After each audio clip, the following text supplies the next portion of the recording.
Ladies and gentlemen, welcome to another episode of the DJ Force X podcast. It gives me great pleasure to introduce you guys, one to a new band for myself, as well as probably some others listening and watching this. But I've got Lewis from the band Oversize. Welcome, Lewis. Thank you so much for having me. Glad to be here. No worries at all. Absolutely my pleasure. Sorry, there's no round of applause effects or anything like that. I'm working on it. Have you not got a soundboard? I do have a soundboard, but I don't use it. I should, You but should. That's a great opportunity to give like a roaring crowd or something, you yeah, know. I mean, it's got default sounds on it right now, so I'm not just going to go through and click 'em. But I'm sure there is a cheering one. I'd have to look it up. But yes, no, I do have that. Maybe in Next post. time. Never know. Maybe in post. Yeah. Yeah. Um, but yeah, from the band Oversize, you are about to, I'd say about to, on the 28th of February, you are releasing an album called Vital Signs. Out at Yeah. the moment, there are tracks out at the moment people can hear from it, which we'll talk about in a moment. But you're releasing that via Sharp Tone Records, who I'm going to safely say are friends of this podcast, Oh yeah. because I have a lot of Sharp Tone bands on here, as well as Nuclear Blast, who they're sistered with, and that's how I kind of just that's how I discovered you guys, just from the good people there, and I thought I've got to get you guys on, Love and that. it was set up as quickly as I kind of asked for it, which was great. So big shout out to the people at Sharp Tone for that, for getting it sorted very quickly, which is nice. Um, Oh yeah. but yeah, what I would like to do, because I am new to your band, and As are many, as are yeah, many. It's all good. no, and I would just like to sort of get your origin story, if I may. Yeah. Nice. Um, yeah, so we basically just started as a few friends, meeting up and writing together. I had moved back from uni. We're from a really small city in called Salisbury. Not surprised if nobody's heard of it, I've heard of it. except for Novichok.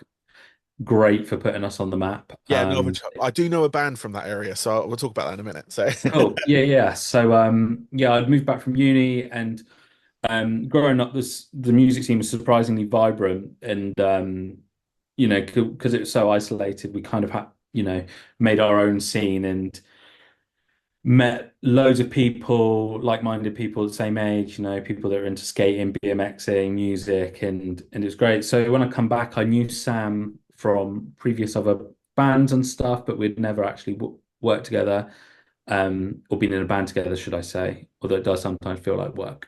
Um, and yeah, I was playing in another band at the time, and I was kind of like on a 0 hour contract, just sort of working when my other band wasn't touring and stuff like that. And to kill the time when I was on tour, I basically started writing some songs, um, more in this vein, and yeah, more in like an alternative rocks emo kind of, that sort of space. And I sent a few demos to Sam, singer Sam, and he was working with drummer Sam at the time, landscaping, and Sam was drumming in another band. And yeah, before I knew it, we were getting together in Big Sam's loft. We had an electric drum kit and a couple of 1 watt guitar amps, and we brilliant. just started like meeting up after work and writing. And we kind of did that on and off for ages. It was purely just for fun. There was no agenda. Like I think even at that point, we maybe didn't even have the idea. We weren't even planning on like playing shows, or Yeah. it was just, it was a real social activity, and it had such a blast writing. And then yeah, as we all kind of ended up in a space where I had left my other band, which was taking up a lot of my time, and sh Big Sam's band kind of started fizzling out, and Sam wasn't in a project at the time, so we kind of like, is this what we're doing now? So yeah, we started taking it a little more seriously in terms of like, okay, let's be a band, let's start playing shows, let's start booking shows, and let's get sets worth of songs and stuff like that. And then yeah, and we played 2 shows, and then COVID hit. Yeah. Um, so we were kind of like, oh, we're a brand new band. We've put a couple of demos out, really DIY, that Yeah. nobody's heard. We've played like one proper show and one really bad show, and we don't have an internet following. It was like, this is not great for a band in our Perfect, position. the perfect, like, scenario right Yeah. there.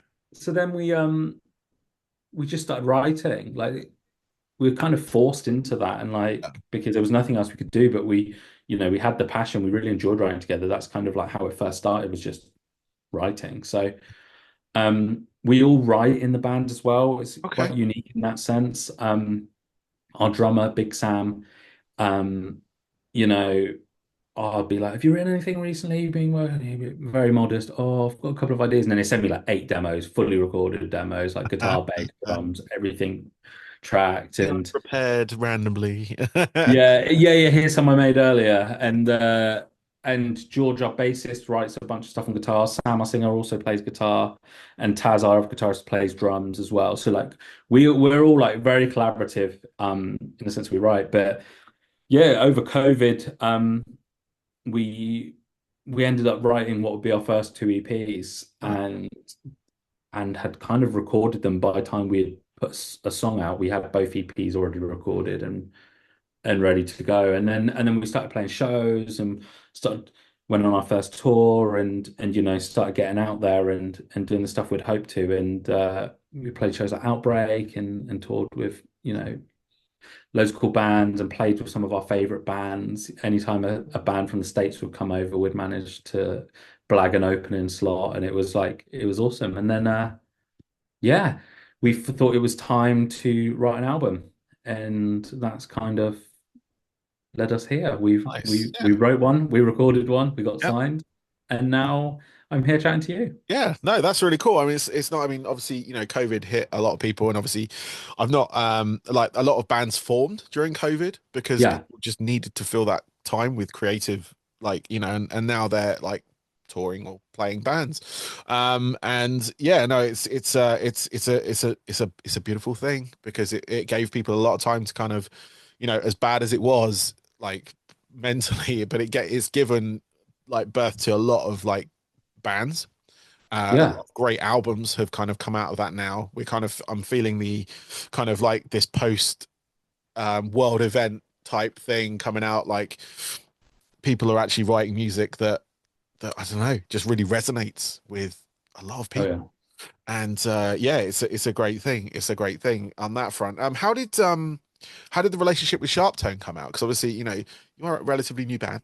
So I'm Yeah. sure there are bands out there, new bands out there going, why so quick? How did that come about? What did you kind of like, what happened? Honestly, like we wrote a good album. Yeah. All right. All right. Don't shy Um, away from it. It's fine. like, Yeah. if you don't like your own music, I don't know why you're bothering writing it, right? Like, it's not from an ego place. It's just Yeah. I think if your heart's in it for the right reason and you write the music that you want to hear, then you should absolutely be advocates of your band. Yeah. Um, but no, like it really is that simple. Like we recorded the album. We weren't signed when we recorded the album. Okay. You know, Yeah. we decided that's the next move for us. We kind of like we have that we're in that bit of a tricky position where we went, right, we've done two EPs now, like they've done okay, but not great. Like we're still not really getting in front of people. Um, like the opportunities hadn't really like it was a very sort of natural incline of opportunities. Like none of the EPs, sometimes a band can drop a single and it just blows them up or a Yeah. record. That wasn't really happening for us. So we we always thought we always knew we wanted to write an album for starters. We're an album band. Yeah. We love listening to album. We nerd out about our favorite records. Like it's just what we're into. So it would be really weird if we didn't do an album. But also like we're in a position where we're like, do we play the singles game? Like the industry shifted so much that like it's a big risk just releasing an album. Yeah. But if you go into the studio and write an album's worth of material, then you kind of have that option to maybe just drip feed singles and kind of and play the game a little bit. So that was kind of like backup plan, but we really didn't want to do that. But yeah, so we had written the record, we booked it in, we saved up, we spent all of our money right and recording this record. We did it in the shortest amount of time, well, the most time that we could afford in the studio, which was 12 days. Yeah. Which isn't a lot for an album, but like we're like, well, we have to do it. Yeah. So we recorded the album, we were stoked on it, and we kind of like shopped it about a little bit of labels that we really liked. And we'd had a conversation early in the process of Sharp Tone would be awesome for Yeah. us. Like, there's some really great bands on Sharp Tone, but also we feel like we could fill a hole that they don't have at the same time. Yeah. But in all honesty, like we thought, there's no way that they're gonna be even give us the time of day. A label like Sharp Tone, Yeah. not knowing them, of course, but you just look at their roster, you're like, we're a brand new band. We've like, we're a DIY band. We have no team around us. Like, we've released two EPs and that's it. But yeah, after a few months, we found someone at Sharptone's email address, Nathan, who's head of A&R, and we just sent it out on a prayer, and he got back like the same day, and he really loved the record, and we had some meetings, and then we also fortunately, Boston Manor took us on tour, asked us to go on like a limited cap venue tour, Yes. like so it sold out straight away. But obviously, they're on Sharp Tone as well, and it kind of got us an opportunity to play some really great shows in front of the guys at Sharp Tone as well. And then that kind of then it just kind of happened. We built a relationship, and they put an offer in, and we absolutely jumped at the opportunity because. Brilliant. I love that. I love that. Nathan, I've heard, well, I've known of Nathan for many, many, many years. I mentioned this. I recently have Vakovi, which is another one of your label mates now. Yeah. On the one I've just released, the podcast I just released, in fact. And we talked about Nathan Barley on there. And how like I was trying to think back at his previous labels. I think it was Basic Records, I think. Yeah. Back when, and that's when I kind of knew him or knew of him. We kind of communicated about various things, like I worked in radio for a bit. I was also in a band for a bit as well, but um and from there his name keeps cropping up, and I mentioned this before, but I follow him on LinkedIn, so I see Oh, him. there you are, I professional. know it's very professional and everything like that, but my professional side of things. But yes, it was no, it's nice to hear his name crop up again and again and again, because it's like he's one of those people that are like kind of unsung heroes, I guess, of 100%. especially UK kind of rock metal alternative scene. Because he's picking up a lot of different style of bands and stuff like that, and that label, you're right, and he's picking up like legacy bands as well. Like they've just signed Yeah, amazing. well.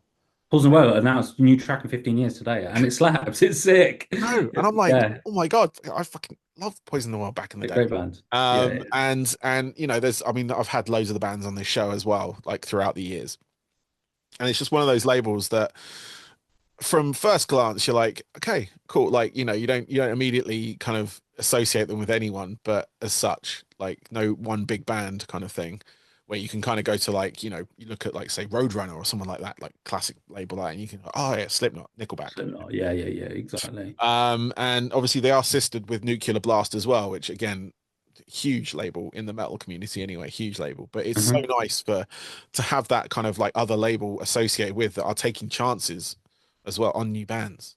Like, Honestly, like the whole process with Nathan and the guys at Sharp Tone has like single-handedly restored my faith in the music industry. Like I've been playing shows for a long time, been in bands a long time, and like not that I've ever got to a certain point or whatever, but like you kind of end up in situations where you're around people, and there's so many people that are like schmoozy and industry type, and it's always been really difficult for me to accept that, playing in hardcore bands and playing in bands that are like DIY rooted. And yeah, you kind of have people that have that one foot in and one foot out, but it can't it's not it's not a genuine interest. And then you kind of become a bit jaded towards it. And then like when you meet people like Nathan and the rest of Sharptone, you just like the fact that they're willing, yeah, like you said, to take a chance on new bands. If there's like a band that they believe in and they share the vision, yeah, the fact that they will go out and fight your corner. And I think that's so important. And especially like, I know everything else is so important these days in terms of like social media yeah, presence and following, but the fact that Sharpton are a label that primarily, and this is from my personal experience with them, primarily just put the band and their vision and their potential as number one priority. yeah, And then the rest will come. Yep. But like, at the end of the day, like we have this conversation, and there's so many bands that are really good, do a really good job of curating a vibe and really easy to sell into, but don't always have maybe like the music or necessarily or like the relatability Yeah. factor. And then those vibes can wear off and then you're not left with anything. And I think what Sharp Tone are amazing at doing is signing bands that um have that longevity factor that Yeah. can write and release music that resonates with people forever. And like the I mean, Loathe are a testament to that fact, right? I mean, okay, not forever, but it feels like forever ago they released their album, their one Yeah. album, and they're still so relevant. And Yeah. people are absolutely chomping at the bit to get that second album. And like they're still growing, and they're Yeah. still, and it's like these guys, other labels and other people are just like, you need to put out a single every 6 weeks, Yeah. like content, content, content. And then you have bands like that are just like, we can write an album that's gonna go for 10 years until we Yeah. need to put another one out. No, it's that slow burn game, which it was a Mhm. lost art. Like especially recently, like it's you're right. It's like you need hit, or you need content to remain. I guess it's the relevancy game, if you will. You've got to stay in people's eye line to continue Yeah, to be, relevant for that moment. But there are bands out there like yourselves and even for Covey, actually, when I was talking to them, like playing that slow burn, that long game. You were talking about Loathe as well. Exactly right. It's just like, they've written an album. There's no rush to follow that up. no, Where a lot of bands are pressured into doing that, and it might work for some. They might have cracked that algorithm, but sure. it's a lot of work for It's another job. yeah, And like, but that's where like my point earlier, I think really comes into it with what Sharpton are really good at is like, if the music has that quality that resonates with people, you have that ability to build a genuine fan base, and those people that resonate with your music aren't the same people that need content every six weeks or yeah, every month. Like those are genuine fans, and they are going to follow the band, and they are going to be interested in 2 years when you bring out a record, or yeah, however long it is, right? But I think if you're writing purely for the sake of putting out content to stay relevant, I think naturally it's not going to have that same impact or that same longevity. So it's definitely like it's definitely a risk. And I mean, if you can write music that resonates with people and have that longevity and do it frequently, then you're going to do well. yeah, But like, yeah. You I need to bottle mean, it's that. hard. It's really Really hard. difficult. It is really difficult. I mean, being on the sort of like, like I said, I was in that musician's game many years ago, but it's that there is that pressure to keep on doing stuff. And even with this podcast, to be honest, like, posting up daily is recommended. And I'm like, I don't have the Yeah. energy for that. I just don't have the Which energy. is a lot I like time. Like people don't realize that Yeah. there's like to make any money in music or art or content is like it's nigh on impossible, Yeah. right? And you have to be in a position where you can spend all of your time doing it to get to a point where you can make it a job. But if you can't take that like initial time, Yeah. it's a real struggle. Yeah, definitely. Definitely. As many amazing things as the internet has brought us, it is a blessing and a curse, I think. Yes. Yeah, definitely, definitely. But let's talk about the album. It's called Vital Signs. We mentioned that at the start. Is out on the 28th on Sharp Tone. The couple of tracks are out already. People can go and hear. So it's Fall Apart, Salt, Vital Signs, and you just released Vacant as the latest track from that album. Yeah. I'm loving all those tracks. Obviously, it's the first track I heard from you guys was I think it was it Fall Apart or Vacant? It might have actually been Vacant that quickly. But they sent me the album, and I've heard the whole album as well. Awesome. Very very lucky to have heard the whole thing, as I always am whenever anyone sends me their work before it's released. Just like the old days, that is. Uh, I send you a CD in the post. yeah, yeah, that used to be the thing. Now I'm okay with digital. I do tend to pick up the physical stuff as well. So, Yeah. but yeah, no, I'm just gonna do track listing. I've got a couple of from track 7 from the Hell. Is it from the Hell? Yeah. Yeah. I think And it's track 7. That sounds yeah, about right. yeah, around about there. Something Clean as well. Uh-huh. These are just ones I've highlighted as ones that I was like, oh, it's a good track. Um, Nice. the whole album. I mean, I've said this to a couple of artists, but like, again, it's an album I haven't skipped through. So Amazing. obviously initial listen I'll listen to it the whole way through. But when I go back for additional listens and stuff like that, I haven't skipped through any tracks. I've just kind of had it on this repeat off the That's awesome. page, which is a massive testament. Like I feel like I've said this to a lot of bands recently, but it's great to have this album culture back. Like it 100%. it's something like because being a person of my age, albums were huge when I was younger. Like I love storytelling, I love concepts, I love like if there is a thread going through the album. Like and there was a stage where bands were releasing stuff where it was just kind of just like singles, like hit after hit Yeah, after. yeah, yeah. Just a playlist, Yeah, and basically, just a playlist that's of songs. that's it's got its place. Don't get me wrong, that's got its place. But there was this art of like, I'd have to go into the prog scene or something like that to really kind of hear like that kind of like story on that front. But there's been a whole host of bands recently that just had these concepts running through the albums, and they're really turning this whole thing like the whole thing's an art piece rather than just like those individual like stabs at various like different styles or anything like that. Um, and I guess that's where like the kind of like constant content output. If you are just releasing singles, then they just compile it into a compilation album essentially of those tracks. But no, Vital Signs is a absolute cracking album. Thank you. I implore anyone that's kind of into, I don't know.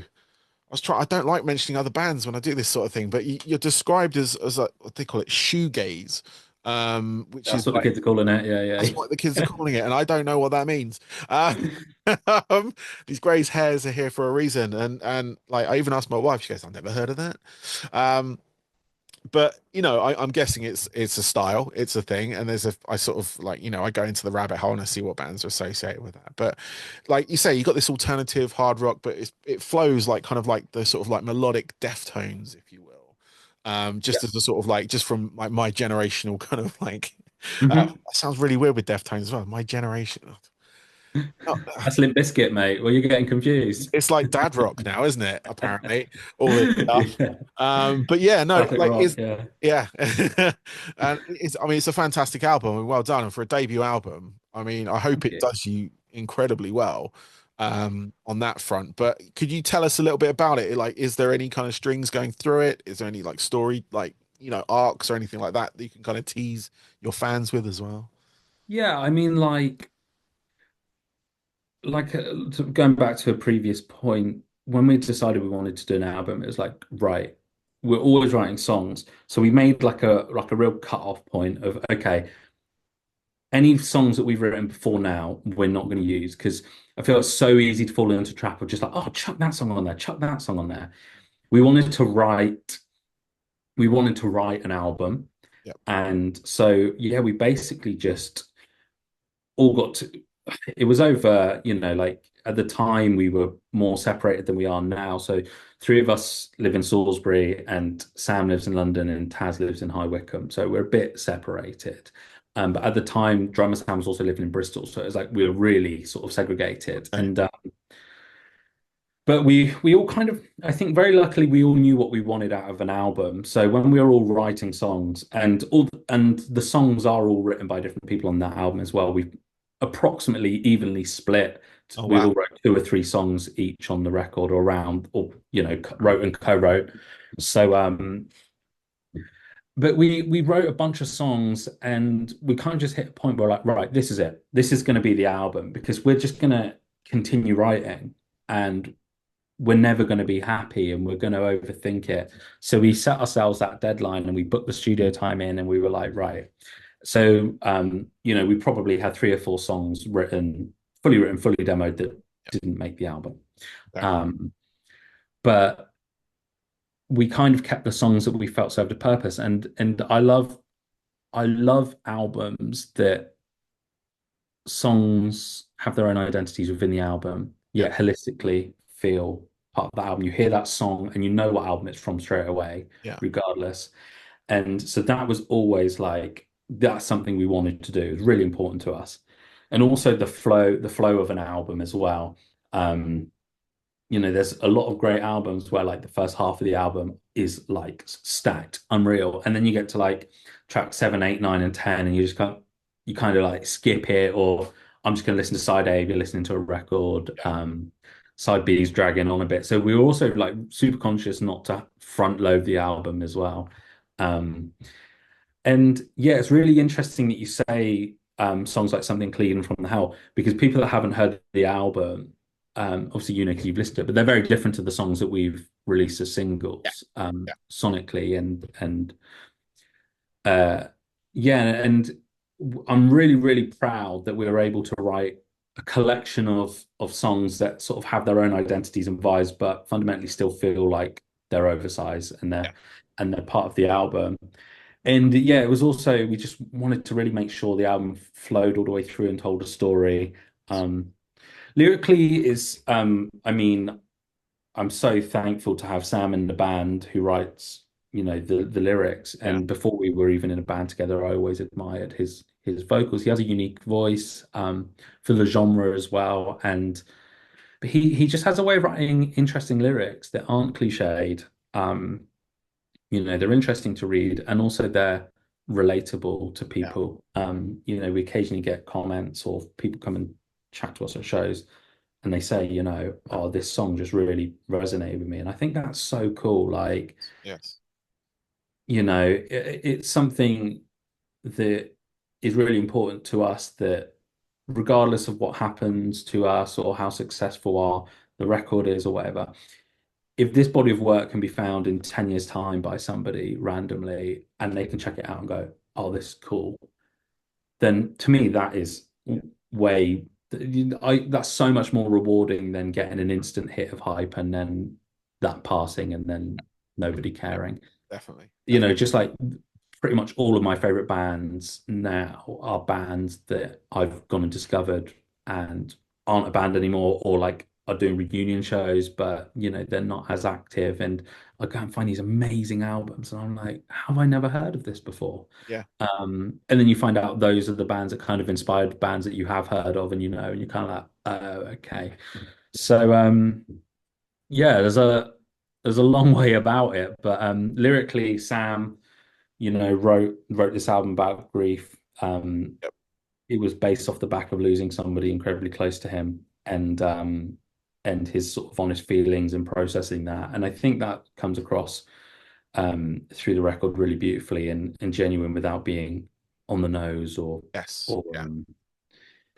and yeah, and just trying to stay authentic to ourselves as possible. Like I said earlier, kind of the point is like we just write the music that we want to hear, and we kind of have an eclectic taste between us, Mhm. and we kind of maybe rein that in around alternative guitar music, like but yeah, I think that's kind of what Nice. we did, and I'm really proud of the album. It's really scary. You look at some favorite bands and you look at their first albums, you're like, that's literally the best album ever. And Yeah. and you kind of like put that pressure on yourself, being like, my album has if like, our album has to be as good as that. And Yeah. I kind of like it took a while, but I just had to shift that. And I said, it doesn't matter. Like you just write the best album that you can at the time. And as long as you write it authentically and write it for yourself, Yeah. if people resonate with it, then great. Yeah. But it's fine. We'll write another album. It'd be great. Say the difficult second album will come. Oh no, that's way scarier than the first. That's literally what we were all discussing. Be like, we're getting hung up on the first one, and the first one's just get some tunes out so Yeah. people hear about it. It's the second one that's got to better it. So Yeah. No. yeah, we cross That's the that bridge thing. when we get to it. Yeah, let's not bog yourself down with that one just yet. But what are your plans coming up with obviously the album release and everything? You guys got a tour planned or any shows over the summer? Yeah, so we've got a bunch of album release shows in March to celebrate our debut record. So we're playing Southampton. I'll try and get this in the right order. Go on. Southampton, Manchester, Birmingham, London, and Bristol. Nice. and we're going to play the album in full at those Oh, shows wow. as well. Probably the only time we'll ever do it, but you know, like we wrote the album to those songs to flow as a body of work, so we kind of saw an opportunity to you know, if we got these release shows, then why not play it as it was intended to be heard? No, definitely, One and definitely. done, and yeah, Yeah, no, definitely. That's something to look forward to as well. Like it's you know, especially with playing new music to you know, the people that are there, obviously, you know, they will have the album hopefully at that point and they'll know what's coming, but they'll sort of appreciate what you do with it in a live scale, as well as obviously, you know, you've got that record that does, like you mentioned, it flows, it just cohesively goes together, and it's fantastic, and it is kind of poignant, kind of resonate. It does resonate. I'd like they say it's about grief and stuff, like they say, but not being on the nose. But there was just parts of it I was just like hooked in. Like it's one of those things where I've got my big headphones on, like at work. I just had these big headphones on, and I just had it playing, and it was just you know while I was working, but it's kind of hypnotizing. So I may not have done oh, much. thank you. Um, That's but, really cool to hear. no, it's a wonderful thing, and I mean I'll hopefully try and make a show because you are relatively local to me in that respect, like that Where are you area. based? I'm in Surrey, Okay, whereabouts? Camberley. Camberley. Yeah, yeah. Oh And yeah, I, my auntie used to live there. okay. It's been a long time since I've been there, but yeah. Yeah. And I work in Reading, so I know Oh nice. going towards that way, and I DJ in Swindon and all that kind of stuff. Oh yeah, yeah. And like I mentioned earlier, Salisbury, Junk DNA was a band I knew from there. They Yeah. moved to This Illusion, and now one of them is in, I think, Love Is Enough, to give them their kind of legacy on Yeah, that. yeah, I know the guys. I know Thor. Yeah, we've played a few shows together. The Nice. drummer Thor. Yeah. Yes, nice, nice. And yeah, I was like back in the day when I played in bands and stuff, we toured together actually with This Illusion. Nice. Did a UK tour with them and stuff. So but yeah, I know Ben, I knew Ben very well. I still know him online. I haven't spoken to him for a long time. Toby as well was the bassist. Um and yeah, no, the rest of the band as well, actually, to be fair, of This Illusion, whose names escape me right now. But enjoyed playing with them across all that thing. But like I said, I knew bands from Salisbury. So Nice. Yeah, you used to have a great little scene. yeah, Jumped in here a little bit before I was cutting about, but like I definitely know the name. yeah. I know of the guys. Yeah, like That yeah, UK cool. new metal era. That was Yeah. The back. golden era. I still wear baggy trousers and baseball caps mainly because I'm bald and I'm quite big, so it just hides a lot of stuff. Make it work. Yeah, hell yeah. Exactly, exactly. But I've got a couple of questions left for you, if I may. Then I'll let you Please. get to the rest of your evening or night as it is right now. But what I want to find out from you are your three most pivotal records. So the records you kind of like, not necessarily your favorite records. I would kind Mhm. of like to dig deep and like the ones like you heard a track and it made you want to be in a band, like that sort of thing. Or if you actually heard this whole like your parents played this album to you as a kid and it was like, I want to make rock music, I want to make heavy music, I want to, you know, make music in general. Yeah, yeah. So I would have to go. So my mum's really musical, but like kind of just listened to sort of pop music and stuff. And I kind of grew up just like I didn't really grow up with rock music or alternative music other than what was on the radio and stuff. Yeah. And it was kind of like when I got to sort of around the age of going to secondary school and in bands like Good Charlotte and Yep. you know like my I went to see Busted at Wembley Arena when I was like 9 or 10 with McFly and those kinds of bands. But like then like kind of found the more talented and then like Blink-182 were obviously Yep. huge then. So I would have to put Take Off Your Pants and Jackets Blink-182 in there because that was kind of Nice. like the first sort of album. Like I was really young. I was maybe it was after it had come out, Yeah. obviously, but I was maybe around like 10 Okay. when I first heard that and I had it on CD. I'm actually going to double up on this. Okay. This is still going to count as one of my choices. I'm going to put Limp Bizkit All right. Chocolate Starfish in there Yep. because I like loved wrestling as a kid, and I remember hearing Yep. Rolling come out for Undertaker's theme song, and I was just like, "What is this?" And yeah, that like album was so big at the time, and I like begged my dad bought it for me, and really inappropriate record for like a 9, 10 year old. Totally, totally. But it was. I mean, it was monumental, especially for. I mean, new metal generally. For me, it was great because it's like new metal is justification, mainstream justification, Mhm. if you will. But no, that album has lived on. Like Yeah. you couldn't And like this if you go back. bands still sound like it now as well, which is Yeah, crazy. and you're like, look at an album like that. Like back then, you're like, okay, cool. It may not, it may not go down in history. It may not, but it has. Like it's like the pivotal album for them anyway, and like the whole movement at the time. I mean, it Yeah, scored yeah. number one. Like Rolling was number one here in the charts when the charts were kind of like, Yeah, mental. It was like everywhere. you So know, that was kind of like my first, like, had maybe teed me up to like alternative music, nice. guitar music. And then like, yeah, got really into sort of Blink-182, and Take Off Your Pants was the album I Yeah, bought at the time. I probably just saw the artwork in a HMV or whatever and was like, oh, that's colorful, you know. Um, and I like the three colors. And I must have just listened to that album just back to front, and just kind of just absolutely fell in love with it. I thought it was the coolest thing ever. And then so I'd probably put that as my first. And then I kind of like sort of found my way into more alternative music, less mainstream, but honestly through like video games. yeah, Obviously the Tony Hawk soundtracks were massive, but like it was Burnout 3, which was the one for me. And like you look at that track list now and it's so good. yes, And that was the first time I heard Funeral for a Friend and My Chemical Romance and Jimmy Eat World and so many of my favorite yeah, bands. And that like blew my mind open. I'd have to check the year, whatever year Burnout 3 came out, but that year or the year after, um, and I remember just going into town, getting the bus into town, and just running to HMV. And I was like, yeah, I saw Fume for a Friend, and Hours had just dropped. I think that's 2005. yeah. It's right. I was like, Hours, picked that up. And like My Chem Three Cheers had not long been out. And I was just like, got those two albums. And that just like completely changed my sort of perception. Because obviously Three Cheers was a huge commercial success, but it was still raw, it was still punky, it was still Yeah, like they had like metal elements in it. Obviously, it's not a metal album, they're not a metal band, but it still had riffs, like yes, guitar riffs. yeah, And same for Funeral. It's like obviously post-hardcore, but there were some like heavy bits on that. And like so I would have to put the Funeral record up there yep. for pivotal, because kind of just opened my world to a whole new scene and different types of bands. And then pivotal album. I'm trying to think. I'm gonna have to say. I'm gonna have to say. Oh, it's a toss.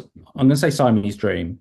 Okay, yeah, Smashing Pumpkins. yep. Now, I really didn't like two bands that I love now are Smashing Pumpkins, Deftones. I hated them when I was in school. Like I was just too young to get it, and the songs that were played on the music channels weren't like necessarily reflective of the band and their other tracks. It was back to school for Yeah, Deftones just constantly, and I was just like, I was I'd already liked Limp Bizkit and stuff over, and I was kind of like, you know, um, and then they used to play Tonight Tonight. yeah, And it's just like, oh my God, this song does my head in. yep. Um, I absolutely love that song now, by the way. Now I'm older and a bit more emotionally intelligent.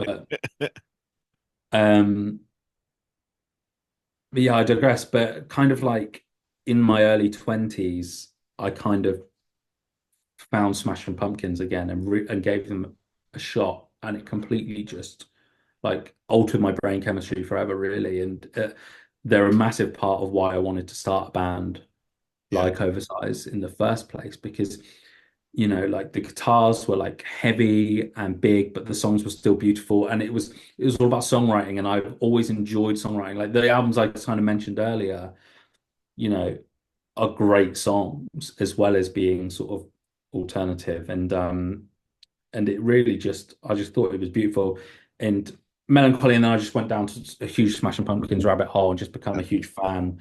Um, so yeah, I would have to put that up there. I mean, there's loads bands like Hum, yeah. um, Astronaut, and Downwards Heavenward is, I remember hearing those for the first time, but like, fuck, like this is unreal, or Yeah. Failure, Fantastic Planet, Yep. and records like that I kind of discovered later on, and just hearing them, I was like, this is some of the best music I've ever heard. Nice. But yeah, I'd have to give the title Smashing Pumpkins for the impact. Yeah, no, I'm with you with when back in the day, like I never really was a fan of Smashing Pumpkins. Like I don't know what it was. His voice kind of just really His grated. voice annoys people. Yeah, Yeah, and then I think there was a track that turned it around. I think it was Ava Adore for yeah, me, great. sort of Yeah, like the kind of industrial type um yeah, yeah. trip hop style. Like the video was like Matt, I love the video for that. That was the first thing, but the track really grew on me. Hmm. And then yeah, I went back, started listening to like Siamese Dream and all that kind of stuff, and Tonight, and um oh I can't remember the names of their songs, but it doesn't matter. It's like There's a lot of them, mate. That's the problem. there is, and A their latest lot. album was huge. Like it was just this massive concept thing. Dropping quadruple records is I obscene, but yeah. Piece of vinyl I didn't pick up. Like I wanted to, but I just couldn't justify the cost. It was like the I tallest. got it. I treated myself for my birthday. I was in rough trade Ah, east, and I was kind of like, we'd gone up to London for the day of my birthday, and I was like, oh, don't know. And then I just saw it, and I was like on the top shelf, and then I was like, I'm gonna do it. I'm gonna do it. And then right next was the repress and the special edition of Siamese Dream, and I was like, wow, I'm gonna have to get that as I was going to say, well. once you get one, you have to Then. complete the set. You have to get. Yeah, I was like, So, yeah. but yeah, no, I'm kind of like that at the moment. Well, I'm like that anyway. I buy music, but it's like a vinyl because of the resurgence of vinyl and all these bands like yourselves are actually releasing vinyl. And Yeah, I mean, like, there's so many great records coming out that weren't ever pressed yeah, originally, and like, you know, um, a friend of mine who, grew up around, loved all the '90s shoegaze bands at the yeah, time, and he'd show me some new music, and I'd be like, "This is awesome! I need to get it on record." And he's like, "You probably won't find it. Probably wasn't pressed. Like, CDs were just the thing to do. They were so much cheaper, and like."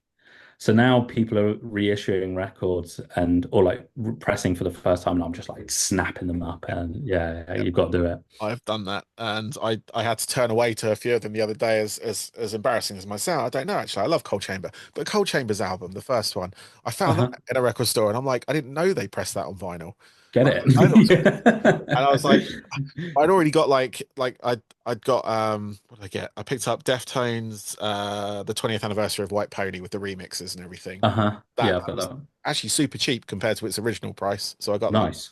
And a Thrice album, the Ambulance, something Ambulance, the Yeah, yeah, reimagined. I know the Um, one. and I was in this record store with my friend, and we are just like, I was like picking up, and I saw that, and I was like, oh fuck, It's a I good don't know if I one. can put That's the danger down. though, mate. And then you're like, oh, I'm just going to eat beans and toast for the rest of the month now But because yeah, yes, that's the thing, and my kids will starve yeah, and exactly. all that kind of stuff. So But the soundtrack will be great. yeah, yeah. It's like what it's like my wife goes, "What do you do for?" I play them. I've got these like record. These are real record players behind me. It's not a background. Yeah. And Zoom it's like, background. Yeah. yeah, no, it's no, they are real. Honestly, I can touch them. They Nice. move and Yeah, everything. yeah. But you know, and yeah. I mean, one day I hope to break these things out in because I DJ rock clubs in this area, Nice. Guildford and Woking and all that kind of stuff in Reading.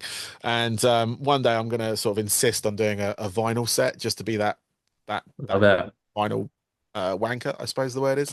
Um, I think it's all right. I think it's all oh right if you're doing. I think it's interesting to do like guitar music and stuff vinyl. It's usually like dub and stuff. And yeah, I've been, yeah. a massive fan. To be honest, it was my first ever experience of proper dub was at like a vinyl night, and I was just kind of just like, I'm, I haven't heard like a melody or a lyric or a vocal in 4 hours. I'm Yeah. so Just tired.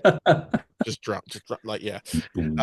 Very, Yeah, very just kind of all night. yeah, very, very tribal in that respect. But Yeah, yeah, yeah. no, those are three fantastic records, like, you know, to sort of from that era as well. Like, you know, and I can kind of see how all of them would shape the sounds that you guys make as well, and like obviously the songs that you've got and everything. But final question.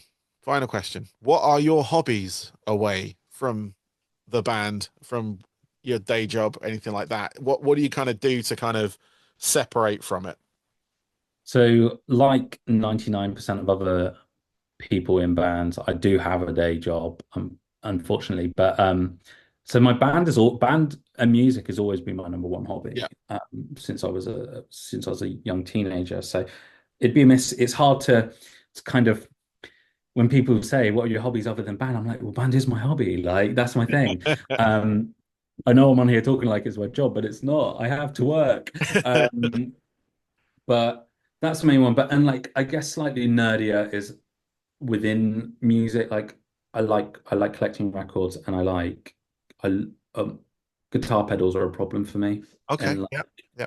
just just creating sounds I really like beyond sort of like being in a band and writing Yeah. music. It's something I really get like just an overdrive pedal, a guitar plugged into an overdrive pedal into an amp is just like to me it's the coolest thing ever. And so yeah, I really like playing around with different things like that. Um, Very boring and middle class white dude. I just I love going out for a dog walk and going to the pub and having a nice Sunday lunch after. I think there's fewer more enjoyable things, That to be sounds honest. amazing. That sounds, I mean, I got a pair of dogs and I love Yeah, taking them out, you know, and it's so good. And like I do my best thinking when I'm out with on a dog walk yeah, and there's something so nice about it. I mean, it's really difficult this time of year in this weather to be enthusiastic about going out with the dogs. But like you get like a crisp day and you on a weekend and you can just go out for like a long walk and just think and yeah, I don't know, there's something very therapeutic about it. And historically, I've enjoyed a little bit dabbling in graphic design. nice. I do all the oversized merchandise and visual stuff. Um, like that. And yeah, just honestly hanging out with friends. 30s was a huge sort of like moment where I'm like, do you know what? Like, I'm so happy with the size of my friendship group, Yep. and you know, you kind of drop that feeling like you have to be great friends with everyone, and just getting socialized with people that you enjoy being with is awesome. And yeah, Yeah. I would like to go to more shows. That needs to be on my list. It can be really, really difficult, A, when you don't live somewhere where there are a lot of shows. Yeah. I go if there's a local show, local bands, I will go to it generally. But um, yeah, when you work full time and then the rest of your time is spent being in a band, it's really difficult to then make time to go to other band shows when you're not playing. Yeah. So I do try and get to as many as possible when I'm able to, because first and foremost, live music is what started it all, really, Yeah. for me wanting to be in a band. But yeah, I would say that's pretty much it. I'm not an incredibly exciting guy.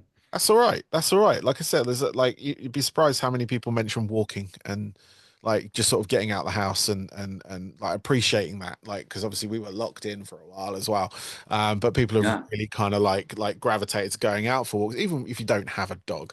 People are still like taking for those sure. like, long walks through whatever. But no, having the dogs myself, it's like it's great because it does get me out the house. It gets me walking, and it's sort of like it's it's like I've got kids as well, but they're now teenagers, so it's kind of they go off and do their own thing. Don't want to Yeah, hang out with dad, although they are taking me to shows. They are like literally like that's awesome. they're Keeping like it wanting young. to go Yeah, see these yeah, bands. I'm like, well, I know this. I remember this band, and they're wanting to go see that, or they're taking me to see someone that they're into. Like, obviously, I'm chaperoning them to a certain degree, but and most likely giving them a lift there and back. But they're wanting me to come in and enjoy the show and like see what that's they're awesome. into and stuff like that. So, which is great. I've got what was it the Wombats coming up? I think next month or March. Great Uh, band. and Sick band. yeah, Pierce the Veil later this year. My kids wanting to They're go. popping. They're a band they're bustling around when I was a teenager, Yeah, and they've managed to really like not necessarily catch a second win, but like they're probably one of the only bands of that scene that are arguably bigger than they were, yeah. No, you definitely, know, no, it's and definitely when true. Like they. I mean, we saw them last year at Alexandra Palace in London, yeah, and now I they're playing mean Wembley Arena, which is you know, crazy. I mean, fairest to play to those guys. There's like yeah, not many bands in that kind of sect of music have that longevity of and like that are relevant they're still relevant with kids. It's not just like when a band gets together and you go to see a band that you like when you're a teenager doing like an anniversary show, and you're like, oh, all of the people are the same age as me or older now. Like, I've been to a few. there's kids going to these shows. Yeah. It is pretty cool. No, definitely, definitely, and no, it's great to obviously next generation see what they go through, and they listen to like stuff that I used to listen to. They just found it when it like just someone referenced it on whatever social platform, and all that kind of Yeah. stuff. Obviously, I'll play stuff in the car as well and see what they go for there. But it's just it's nice for them to sort of go, oh, I want to go see this. And you're like, yeah, I can probably do that as well. That no, it's great, and I think there's a lot of flaws to TikTok and that sort of stuff. But Yeah, one thing I have noticed is that like kids, there are definitely people like on TikTok that just want what the new thing is, but there's like, if not just as many people, if not more, of kids that they're willing to go back, they're willing to check out older stuff. yeah, And I was watching a clip of a podcast with the slow dive guitarist, and he was saying, that all of a sudden his teenage daughter or whatever has started paying interest in his band, like, and has never cared about slow dive before, but all the kids at school found out that her dad played in slow dive and was like, oh my God, like, and all of a sudden she's wanted to go to like the studio and do stuff with them. And it's like obscure bands from the 90s are now catching a second wind with kids yeah, um, who think they're cool. And again, that goes back to our conversation earlier, right? If you write honest and authentic music that people can resonate, yeah. People people catch find it. it and Yeah, people will like it as much. Bands like Super Heaven coming out and like a song off. I don't know if you're familiar with Super Heaven, but I know. they, Yeah, they put out two albums and then went on like a hiatus, and then one of their songs blew up on TikTok, but it wasn't like a single. It was like track 10 off of one of their albums, just blew up. yeah, Has like tens of millions of streams, and they've just put another album out because why wouldn't you? But yeah, people discovering bands from like 10 years ago even and being like, this is amazing. yeah, And I think that's for somebody that worries about like if you're worried that music's a young person's game, it's encouraging that you like yeah. um, kids don't care if you're a bit older or if the music's good. So Because they're hearing it for the first time, so it's kind yeah, of it's fresh to their ears. It's not like where we can hear it and kind of hear the evolution of production and songwriting that you might have had, or just over the years. Like you hear bands' first albums, it always sounds raw, and because it was done to a certain budget, and then you get we can hear that. But yeah. kids these days, they'll hear it and they're like it's just an explosion in their ears, and it's Oh, like I think like you just don't know or care about production when you're young. Like yeah, talking about production of an album is like something old people do, let's be honest. yeah, this is true.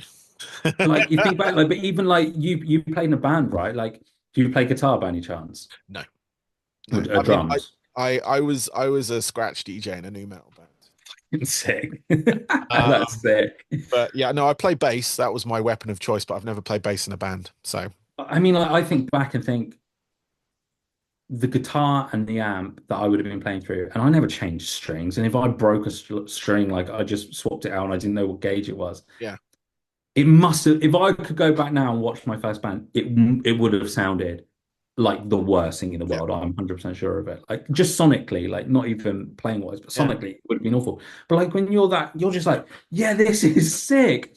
And I think that like extends to music and like and films. Like you don't have that sort of lens where you're judging things. Like yeah, I remember being a kid watching films from the 60s and 70s, but I didn't care that they looked old. Do you know what I mean? Like, yeah, or playing PlayStation, you didn't think, oh, these graphics suck. And you look back at them now and you're like, how did anyone play those games? yeah, Like, it looks so bad. But yeah, then you're like, oh my God, this is awesome. yeah, So I think there's something really nice about being young and being able to just accept things for what they are yeah, and just to be able to enjoy them for what they are. yeah. Definitely, definitely. I totally agree with all of that. It's yeah, yeah, especially gaming. I love my gaming, so it's especially the retro gaming. But I do love my new games as well. Don't get me wrong. But Yeah, yeah, for sure. there's those nights where I do crave a game of Wipeout or a game of GoldenEye or Classic. old school No, Mario Kart. It's always going to be there in me because I grew up playing video games, basically from the Mega Drive along, ZX Spectrum. I go back that far. Uh, Nice. like I'm PS1 was my first console. ah, PlayStation. The yeah, I mean PlayStation that was was a my hell of a console. Like well, technically Game Boy, but the original Game Boy. But yeah, yeah, that was my first proper console, not handheld. And so yeah, I'm tempted all the time to get like a PS2 and a CRT up in this office just yeah. to kind of just, yeah, exactly, just play, go down CEX and spend a tenner and come back with all my Yeah, childhood favorite that is the games. beauty of CEX at the moment. You can pick up those games for literally nothing. Like there are some Yeah, games that are silly expensive, but the ones you want to play were the ones that were mass produced at the time. So there's plenty of them around. So, yeah, nice. but yeah, um, yeah. Thank you, Lewis. I really appreciate it. Honestly, Yeah, it's been great my chatting to you. pleasure. It's flown by, absolutely flown by. Good luck with the album, everyone. Thanks so much. Let's go back corporate on this. It is out on the 28th of February. It's called Vital Signs. The band are Oversize. And yeah, go pre-order it. Go pre-order it. Go do that. Go pre-save it if there's pre-save links. Go buy the bundles. I'm assuming they're bundles. People Yeah, there's bundles, there's record. Yeah, buy it on vinyl, own get your a sharp tone. shirt, all that sort of Yeah, stuff. Yeah, get the vinyl, get the CD, own the product, own the music, please. please. It's so much better than streaming. Like just so much better. I know it's you can convert it to MP3, put it in your phone, whatever. Yeah, That's fine. But like actually owning the CD, putting a CD on, putting a record on, there is a feeling with that is unmatched when it comes to streaming. Like streaming, you can be totally distracted completely off the playlist, whereas you're locked totally. when it's a record. This album needs to be locked in. I think that's the thing I'm getting from it. It's like it needs to be listened to in its entirety, maybe with a break in the middle if you get the vinyl, just flip Yeah, it just flip it over. Yeah, yeah. or get two copies and play one side and then Yeah, beat like the other you. one Yeah, the in other the side. background. Exactly. Yeah, exactly. Get beat. Flip the fader over. Lovely. Yeah. That's gonna We be 10 did, minutes. funnily enough, we did, it's never in a practical, no practical reason, but if you do buy the record, the last track will go into the first track seamlessly. So not that you can ever loop a vinyl record, but You have two copies, you can. So buy if two you have copies. two, buy two copies, get them on your Technics, and just put the album on loop Yeah, constantly. that is exactly what people should do. They should buy two turntables, a mixer. Yeah, Really, yeah. really practical advice, this one, obviously. Uh, but yeah, doubles. We call them doubles in the hip hop industry. Nice. Where you buy that, you get the two of them. But yeah, no, honestly, thank you, Lewis. Thank you very much. My Good luck with pleasure. everything. Hope to catch you guys live, obviously over the summer or over the tour that you're having in March. Um, I'll see what I can do, get into one of those shows. Like I said, I'm kind of Absolutely. this between a lot of those sort of places. So, um, and yeah, I will definitely try and because again, getting out and seeing bands, going to shows and stuff like that. Absolutely. Support us where the money's made. Exactly. Buy the merch, everyone. All that kind of stuff. Spend the money so the band can actually kind of live, justify their existence, if you will. Can eat that night. Yeah, it'd be Eat that awesome. night where the venue won't pay them. Spotify just they won't even give you peanuts. You peanuts. It's crazy. Um, but yeah, everyone, go buy the album, go pre-order it, go to Sharp Tone Records, check out their roster as well because they've got a fantastic roster. Awesome. But yeah, Lewis, thank you very much. My pleasure. Thank you so much for having me, mate. It's been great. Awesome.